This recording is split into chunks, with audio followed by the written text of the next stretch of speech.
Have you ever considered how a seemingly harmless shortcut could turn into a deadly trap in the blink of an eye? Picture a chilly evening in December in the heart of Fresno, California.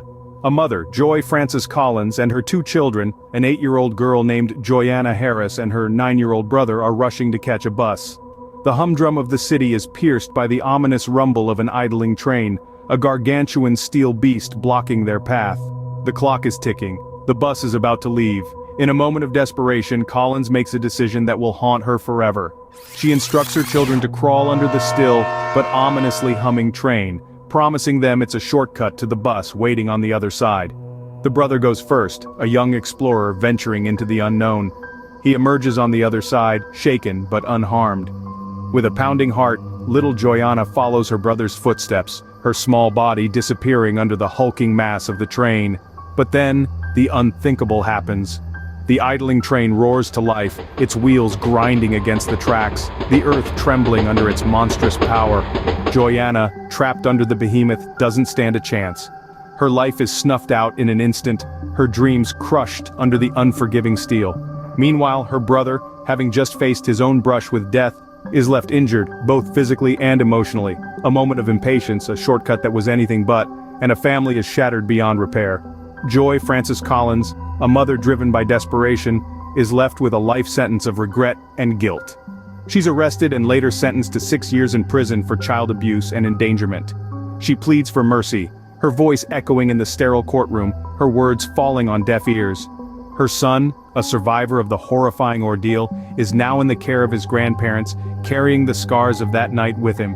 And so, we are left with a chilling reminder of how a seemingly innocent shortcut can turn deadly in the blink of an eye. In a split second, a mother's desperate decision turned into a horrifying nightmare. But what happens when the horror of the night fades, and the cold light of justice shines upon the tragic scene?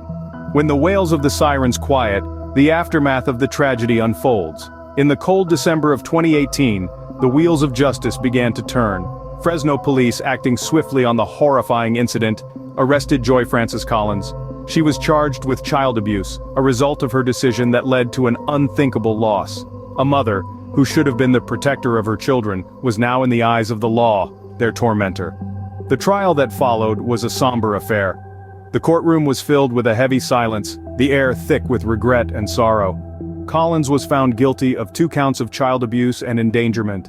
The verdict echoed through the room, a grim reminder of the tragic event that unfolded under the idling train. The sentence?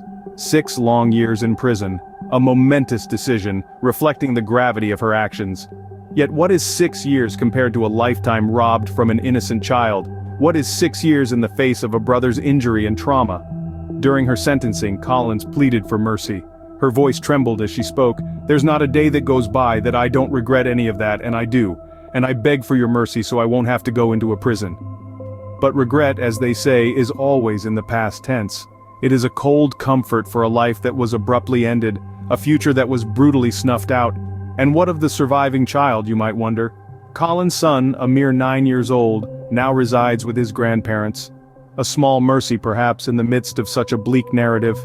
A tragic event, a life lost too soon, and a mother's regret that will echo in the silent halls of justice. Remember, not all shortcuts are worth taking, especially when they lead to a path of irreversible consequences.